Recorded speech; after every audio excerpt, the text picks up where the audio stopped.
क्योंकि कल आपने कहा था पूत के लक्षण पालने में दिखते हैं, तो आपकी प्रभावना को देखकर तो ऐसा ही लगता है कि आपको अवश्य तीर्थंकर प्रकृति का बंध हो गया होगा। और साक्षात पूज्य गुरुदेव तो हमारे तीर्थंकर थे ही। महाराज श्री जी, मेरा प्रश्न यह है कि हमने ऐसा कौन सा सातिशय पुण्य किया होगा जो हम लोग आचार्य गुरुवर विद्यासागर महाराज जी के और आपके युग में हम लोगों ने जन्म लिया। नमोस्तु महाराज जी, नमोस्तु महाराज जी। अपन अपनी भावना से अपन कोई तीर्थंकर नहीं बनते हैं।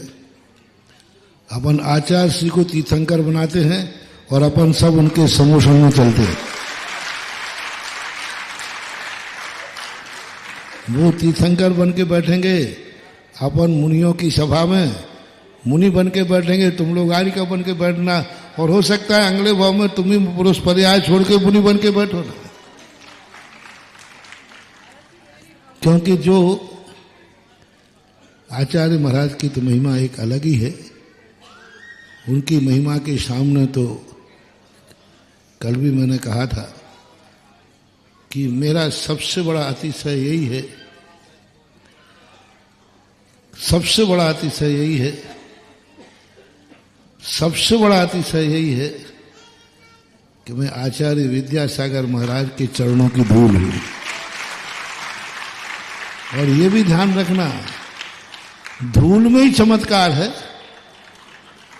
पदपाद पंकज रजोमृत देहा, उद्भूत भीषण जलोधर भार बुकना, सोच्याम दशा मुपगता सुत जीवतासा, तदपाद पंकज रजोमृत दिग्देहा, मृत्या भवंति मकरद भुज तुल्य रूपा। लोग कहते हैं महाराज आपके उससे ये हो गया, वो कह रहा है कि 6 स्टैंड डल करके जिंदा है, ना जाने कितने लोग कहते हो। तो मैं मना नहीं करूंगा, मैं कैसे मना करूंगा? आपके हाथ से गंधोदक मिल गया, आपने अंधरा करा दी, आपसे आशीर्वाद दे दिया तो हमारे सारी बीमारी दूर गई। मैं बिल्कुल मना नहीं करूंगा। यदि मैं मना करूं तो भक्तांबर पाठ झूठा हो जाएगा। मैं बिल्कुल मना नहीं करूंगा कि नहीं होता है, होता है, क्योंकि मैं आचार्य विद्यासागर महाराज के चरणों की धूल हूं। कैसे नहीं होगा? वाह! अब तुम कहो महाराज आप तो अपने आप में मियां मिट्ठू बन रहा। मियां मिट्ठू नहीं बन रहा हूं। भक्तांबर में लिखा है त्वदपाद पंकज रजोमृत। बोलो, जो बीमारी थी सोचनी, महाबीमारी थी, वो किससे दूर हुई? बोलो।